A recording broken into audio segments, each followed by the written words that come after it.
Hello everyone. We were doing air pollution, right? Chapter was air pollution and water pollution, but we were there on the air pollution only, right? We were studying about the CFCs. We did studied about कि CFCs जो है वो ozone layer को काफी damage कर रहे हैं. अब हम देखते हैं कि जो CFCs हैं उनका क्या इफेक्ट आता है. What is the effect of CFCs on environment and on we people?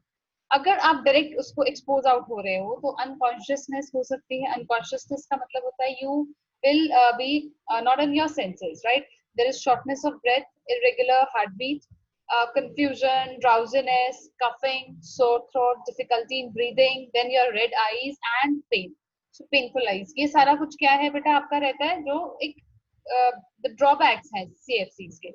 कई बार क्या होता है अगर आप CFCs के डायरेक्ट कांटेक्ट में हैं तो कई बार आपको फ्रॉस्टबाइट या ड्राई स्किन की प्रॉब्लम भी हो सकती है. सेकेंडली जो सबसे बड़ा इनका हार्म है CFCs का, what they do, they are breaking down our ozone layer which is there acting as our protector, right? ozone layer जो है हमें अल्ट्रावायलेट रेडिएशन से बचा रहा है. अगर हम उसको ब्रेक डाउन कर देते हैं and the break down factor is CFCs. ये एक बहुत बड़ा इसका मेजर ड्रॉबैक है. CFCs का बहुत बड़ा इफेक्ट है, हार्मफुल इफेक्ट है इसका, राइट? नेक्स्ट इज जो जिसकी वजह से जब ये डिप्लीट हो रही है ओजोन लेयर, क्या क्या चीजें हो रही हैं. स्किन कैंसर बहुत बहुत तेजी से बढ़ रहा है, कैटरैक्ट्स, बाकी आई डैमेजेस, क्योंकि जो यूवी रेडिएशंस हैं वो they are very harmful for humans, right?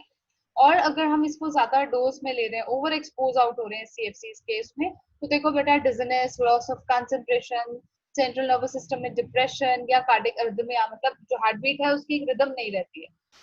इस वजह से जो CFCs हैं they are not so they are causing a lot of problem, right? हमने बात की थी एसिड रेन की, राइट? अब ये तो था आपका कि हाउ इतनी सारी प्रॉब्लम्स आ रही वो उसके बारे में हमने डिस्कस किया.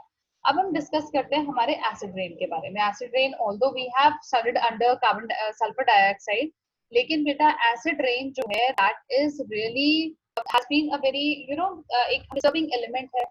ये जो फिगर है, जो फैक्ट्रीज हैं या जो रेगुलर ट्रांसपोर्ट है, वहां से सल्फर डाइऑक्साइड और नाइट्रोजन ऑक्साइड जो है वो एटमॉस्फेयर में रिलीज हो रहे हैं, राइट? ठीक है, जिसकी वजह से वो जो गैसेस हैं they are being carried on by wind. और वो गैसेस क्या करती हैं, they are mixed up with rain water and they are forming acid rain. ठीक है, मिक्स्ड विद वाटर के साथ जब मिक्स करती हैं तो दे फॉर्म एसिड्स. और वो एसिड रेन जब ऑब्वियसली जमीन पर आ रहा है, some of it may fall on water, some of it may fall on land. Plant life, rivers को पोल्यूट करना और स्टोन वर्क को इरोड करना, सब चीजें जो है वो कॉज कर रहा है. इसके लिए जो फैक्टर रिस्पॉन्सिबल है that is rapid industrialisation. Industrialisation हुई है उतनी ही लिबरेशन ऑफ डाइऑक्साइड एंड है बहुत बड़ा फैक्टर है जिसने, राइट? एसिड रेन जो है जिनको बताया they are dissolving in water and then they are forming के साथ जब वो जमीन पे आते हैं, ऑब्वियसली वो हमारी लैंड और वाटर दोनों को हिट करते हैं, दोनों को खराब करते हैं. इवन जो ये स्टोन वर्क बात की है, जैसे कि अगर हम मार्बल की बात करते हैं, ठीक है, अब मार्बल में क्या होता है, दे स्टार्ट कोरोजन एक्शन शुरू हो जाता है. ठीक है, क्योंकि वो एसिड है बेटा, एसिड का तो काम ही यही होता है, वो कोरोसिव होते हैं नेचर में. वो क्या बन जाएगी, एसिडिक सॉइल हमारे ठीक नहीं है, ठीक है, मीडियम में. यहाँ पे हमें फिर उसका ट्रीटमेंट करना पड़ता है. फिर नेचुरली प्लांट्स के लिए, एक्वेटिक ऑर्गेनिजम्स के लिए, चाहे वो प्लांट्स हैं चाहे वो एनिमल्स हैं, उन सबके लिए काफी हार्मफुल रहता है. अलॉन्ग विद दैट हमारी आईज में काफी इरिटेशन होती है, स्किन बर्निंग हो सकती है. In this way acid rain is very very harmful and it is हम इसे क्या कहेंगे, so we should focus on deforestation, ताकि ज्यादा से गैसेस हैं they should settle down, right? अब एसिड रेन का ना बहुत ज्यादा जो एक बहुत कह सकते हैं एक डिटोरिएशन जो झेला है वो ताजमहल ने झेला है. व्हाट हैपेंड, लाइक ये देखो, ये ताजमहल है बिफोर मेनी मेनी इयर्स. ये देखो इट्स वेरी वाइट, राइट? हमें पता है कि मार्बल से बना हुआ है ये, लेकिन आफ्टर सम टाइम, पहले की बात है ये, इट हैज मार्बल जो है वो येलोइश टिंज के, हम ये कैंसर हो गया, right? It is suffering from. क्यों? क्योंकि because of the acid rain phenomena हुआ. आपको पता है it is one of the 7 wonders of the world. It is such a beautiful monument है, लेकिन बेटा because of the negligence on the part of government and the people, right, हमने ध्यान नहीं किया है, क्यों ध्यान नहीं किया है? बिकॉज ऑफ सम वो येलोइश टिंज हमें दे रहा है, जबकि it's a matter of national heritage का मैटर है ये, लेकिन फिर भी इसकी जो सूरत है वो बिगड़ चुकी है। लास्ट 20 इयर्स में ये सब कुछ हुआ है because of the rapid industrialisation, rapid एक होड़ चल रही है, yes I have to be in front. हुआ क्या है, ताजमहल के आसपास काफी सारी इंडस्ट्रीज आ गई, specially the Mathura oil refinery, और भी बहुत सारे इंडस्ट्रीज हैं जिन्होंने बहुत सारे पोल्यूटेंट्स एयर में लिबरेट आउट करने शुरू कर दिए, जैसे कि sulphur dioxide and nitrogen dioxide. आपको पता है जैसे ही ये सल्फर डाइऑक्साइड और नाइट्रोजन डाइऑक्साइड एयर में जाते हैं, they get dissolved with water and they were making acid rain. और जब ये एसिड रेन ताजमहल पे गिरती रही है तो वो मार्बल क्या हो रहा था, marble was getting corroded, obviously उसमें येलोइश शुरू हो गया और उसके जो एयर्स, ठीक है। अब क्या हुआ उसके अलावा, मतलब ये जो इमिशंस थे उसके अलावा क्या हुआ, वहां पे मिट्टी के भट्टे बहुत है, बहुत जो ना ईट ईट बनाने वाले ब्रिक्स, ब्रिक्स किल्स बोलते हैं, भट्टे होते हैं, और बहुत सारा ट्रैफिक है वहां पे, जनरेटर सेट्स लगातार चलते हैं। So they all liberate the sulphur dioxide and nitrogen dioxide. इसको कहा गया कि नहीं, they are they have polluted the level of air over there. अब इतना पोल्यूशन बढ़ गया था, इतनी इसकी कंडीशन खराब हो गई थी कि सुप्रीम कोर्ट ऑफ इंडिया को इसमें इंटरफेयर करना पड़ा, और उन्होंने सबसे पहला स्टेप उन्होंने क्या लिया है कि ये कहा है कि इंडस्ट्रीज या व्हीकल्स जो है वहां पे सीएनजी या एलपीजी पे चलेंगे, राइट। इवन वहां पे ई रिक्शाज जो है, ई बैटरी ऑपरेटेड जो भी व्हीकल्स होते हैं वो अलाउड है अब जाने में, अदरवाइज नहीं है। क्या होगा, एयर पोल्यूशन मॉनिटरिंग स्टेशन बना दिया गया आगरा में ही। क्यों? क्योंकि it is a matter of our national heritage, it is one of the 7 wonders of the world. हम हमारे पास इतनी अच्छी एक अचीवमेंट है, हम इसे खराब नहीं कर सकते, राइट। ठीक है बेटा। सो ग्रीन हाउस इफेक्ट हमने काफी हद तक पढ़ा, अभी कार्बन डाइऑक्साइड में हमने पढ़ा, तो उसके अकॉर्डिंग देखो बेटा हो क्या रहा है, देयर इज लाइक टेम्परेचर बहुत ज्यादा बढ़ रहा है, ठीक है। प्लांट लाइफ की साइकिल में चेंज आ रहे हैं, ओशंस वार्म होते जा रहे हैं, सी लेवल राइज कर रहा है, कोरल्स जो है, कोरल रीफ्स जो है वो डैमेज होती जा रही हैं, और स्ट्रॉम बहुत स्ट्रॉन्गर चलती हैं, बारिश का पूरा पैटर्न बदल गया है, स्नोफॉल का पैटर्न बदल गया है, इवन जो एनिमल माइग्रेशन है उनकी लाइफ साइकिल है, ऑब्वियसली वो डिपेंड करती है आपके टेम्परेचर पे, और वो सब चीजें जो है वो बदल चुकी हैं। There is more temperature, more heat waves, वो ज्यादा लिबरेट हो रही है, ज्यादा सूखा पड़ता है, वाइल्ड फायर होनी शुरू हो गई। अभी आपने पीछे भी सुना होगा अमेजोन में काफी लंबे टाइम तक वो फायर चलती रही, बर्फ कम पड़ रही है, स्नो कम है, राइट। सो ये चीजें क्यों हो रही है, because there is increase amount of carbon dioxide, increased amount of greenhouse gases which are overall contributing to the global warming, right? Global warming अब global warming जैसे मैंने आपको बताया, there has been a lot of damage। अब India में ही अगर हम देखते हैं हो क्या रहा है, देखो हमारे यहाँ पे पिछले 100 साल में, like after in about 100 years 0.5 degree temperature बढ़ गया है, right. I was taking class last year, तो आपको पता ही है लास्ट ईयर की 8, तो जब बताया कि बेटा 100 years डिग्री टेम्परेचर बढ़ गया, केवल है कि मैम क्या फर्क पड़ता है 0.5 में, इट मैटर्स अ लॉट, क्योंकि हमारी जो रेंज है वो बहुत ही डेलिकेट है, बहुत ही शॉर्टन रेंज है। 0.5 0.25 वो भी हमारे लिए बहुत वैल्यू रखती है, राइट।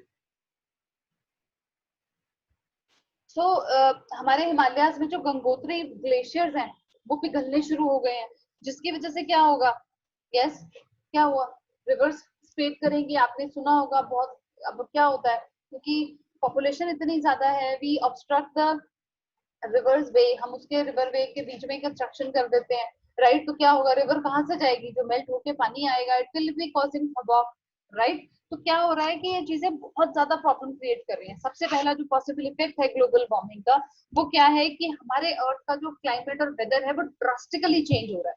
अब गर्मी ज्यादा रहती है, मॉइस्चर जो है वो एकदम से एक्सट्रीम कोल्ड, एक्सट्रीम हॉट, तो ये चीजें चल रही हैं। देन हमारा जो सी लेवल है वो राइज कर रहा है बहुत ज्यादा, एनिमल्स और प्लांट्स पे इफेक्ट आ रहा है, जैसे मैंने इस इमेज से आपको दिखाया है कि राइज जो सी लेवल है वो राइज कर रहा है, ओशंस का टेम्परेचर बढ़ रहा है, प्लांट लाइफ साइकिल चेंज हो रही है, एनिमल की माइग्रेशन साइकिल चेंज हो रही है, सूखा ज्यादा पड़ता है, वाइल्ड फायर ज्यादा हो रही है। सो ये सब चीजें ऐसी हैं जो हम जिन्हें देख पा रहे हैं, लेकिन ऐसे बहुत सारे चेंजेस ऐसे होंगे जिन्हें हम प्रिडिक्ट नहीं कर सकते, जिन्हें हम बता नहीं सकते, they will be coming in time, right? हमें नहीं पता किस तरह के डिजीजेस आगे आएंगे because of the temperature rise, because of this water melting जो हो रही है, आइस मेल्टिंग हो रही है, ऊपर से स्नो मेल्टिंग हो रही है। सो वो हमारे लिए क्या प्रॉब्लम्स लेके आएंगे वो अभी हम प्रिडिक्ट भी नहीं कर सकते, but yes they are about to come. Because देखो, मैं ये नहीं कहती हूँ कि हाँ कंसर्न नहीं है, कंसर्न है अभी, लेकिन फिर भी बिकॉज अगर आप पॉपुलेशन देखो उसके according we are not doing anything, right? अब इसको सोचने के लिए बहुत इंटरनेशनल लेवल पे काफी काम हो रहा है कि इतना प्रॉब्लम क्रिएट हो रही है, हम क्या करें, ग्रीन हाउस गैसेस से कैसे खुद को बचाएं, जो green house gases even ozone layer को कैसे बचाएं, होगी तो क्या होगा, we will all be expose to UV radiation, able to survive. इसी तरह से अगर ग्रीन हाउस गैसेस बढ़ते चले गए तो क्या होगा, in the end the temperature will be so high कि हम उस रेंज में फिट ही नहीं हो पाएंगे, वो हमारे लिवेबल रेंज ऑफ टेम्परेचर में आएगा ही नहीं, राइट? सो इसके लिए काफी सारे ट्रीटी साइन की गई हैं, एग्रीमेंट साइन किए गए हैं। सबसे पहला मॉन्ट्रियल प्रोटोकॉल है, ये किया गया था इन 1987 और इसको 27 कंट्रीज ने साइन किया था, लेकिन इस टाइम पे अराउंड 127 कंट्रीज जो है वो इसको फॉलो कर रही हैं, 127 कंट्रीज, राइट? इसमें इसका टारगेट क्या था, क्या इनका विचार था? दे वांटेड कि हम कार्बन डाइऑक्साइड, क्लोरोफ्लोरोकार्बन और जितनी भी ग्रीन हाउस गैसेज हैं उनकी प्रोडक्शन को थोड़ा सा कम करें। दूसरा, सीएफसीज जो जो ओजोन को डिप्लीट करते हैं उनको धीरे धीरे फेज आउट कर दें, उसको अपनी लाइफ से हम निकाल दें, और सीएफसीज के ऑल्टरनेटिव को प्रमोट किया जाए जो ओजोन लेयर को हार्म ना करे। ये यूनाइटेड नेशन एनवायरमेंट प्रोग्राम के अंडर इसको डेवलप किया गया था 1987, लेकिन इसको फोर्स में लाया गया था जनवरी 1989 में। और इसका जो मेन है लाइक प्रोटोकॉल जो यही हुआ था, it was the first global agreement जिसमें ये बात की गई थी कि अर्थ का एटमॉस्फेयर जो है वो बचाया जाना चाहिए, right? Next was Kyoto protocol. इसमें around like more than 140 countries across the world they are like participating in the treaty, और ये क्योटो जापान में साइन किया गया था। इसमें यही था कि we have to make the efforts to stop global warming, हमें ग्लोबल वार्मिंग को स्टॉप है और इसके लिए एफर्ट्स करने हैं, राइट? और ये 1977 में जापान में हुआ था, जापान 1977, राइट? और इसका मेन पर्पस है जो वो यही है that we have to stop global warming, right? हमें ग्लोबल वार्मिंग को, temperature creating a lot of problem, not even only for human being but for others also. So हमें बताओ कि हम आप एयर पोल्यूशन को कंट्रोल कर सके, राइट? देखो, हाँ कुछ यहाँ पे जैसे कि हम ड्राइव कम कर सकते हैं, we can opt carpooling, right? Trash को ना जलाएं, राइट? हम उसको जलाएं ना। Then we should that school buses are clean, they are servicing properly, and everybody has किया होगा कि जो स्कूल ड्राइवर्स होते हैं they are negligent towards, they are that much aware of the servicing department, they keep on delaying the thing, it's money consuming but they don't think about environment. Every payment is to be made by the environment. We should use less electricity जब बनाते हैं, we are on fossil fuels, हम fossil fuels पे for our generation of electricity। तो अगर आप waste नहीं करोगे, we should save energy saving bulbs use करने चाहिए, जैसे कि आजकल क्या चलता है तो आपको वो एलईडीज जो है वो काफी, you should wherever it is possible you should do, जैसे आप जाते हैं you always come over on a cycle, I then you should deforestation, carpooling कर सकते हैं। अब आता है बेटा हम अगर हम एक को क्या करें कि वो अपनी तरफ से क्या करते हैं, लेकिन मतलब कि वो साइकिल पे स्कूल का pollution, pollution in your family with your friends, you can even suggest the ways to reduce them, even pollution checks जो है कार में, सर्विस जो है, सर्विस होनी है कार की, वो आप पेरेंट्स को फोर्स कर सकते हो कि नहीं आप वो करवा के रखो। you should go for the if the option is there school bus का trees को बार बार आपको plant करना चाहिए। you should the festivals with जैसे कि कॉन्सेप्ट हम रक्षाबंधन भी, तो हमें वो चीज को encourage that thing. There should be ban of burning of dry leaves. अभी तो it's totally banned, लेकिन फिर भी लोग उसको जलाते हैं, प्लास्टिक को जलाते हैं। Wherever you watch this, kindly request the concerned person to stop doing that. Then public transportation पे हम काफी स्ट्रेस कर सकते हैं। व्हीकल्स में we should use unleaded petrol, वैसे तो आजकल unleaded आता है, लेकिन still we should make look at the petrol pump. Then अगर आपका व्हीकल 15 years old है तो उसको फेज आउट कर देना चाहिए, राइट? उसके बाद जो भी पोल्यूशन नॉर्म्स, एक प्रिस्क्राइब्ड पोल्यूशन नॉर्म्स होते हैं आपके व्हीकल के लिए, उसको प्रॉपरली फॉलो करना चाहिए। देन अननेसेसरी कहीं पे भी कोई भी इलेक्ट्रिसिटी चल रही है, कोई भी इक्विपमेंट चल रहा है, काइंडली उसको स्विच ऑफ करो कि नहीं, we should not go for this. We should not light this up. If you're not sitting in the room, kindly switch off the fan, kindly switch off the lights, right? और specially एक बड़ा important चीज रहती है, हम phone charging पे लगा के वी जस्ट फॉरगेट, लेकिन जब वो 100% हो गया, काइंडली उसको स्विच ऑफ कर दीजिए. हमारा जो बटन है जो आपका वहां पे आपने चार्जिंग पे लगाया था उसको हटा दीजिए. So with this small efforts you can contribute towards saving your environment, and air pollution जितना कम होगा उतनी हमें pure air मिलेगी, right? मिलेगी. Yes, so we should be all focused on doing this. We should all be united for this cause.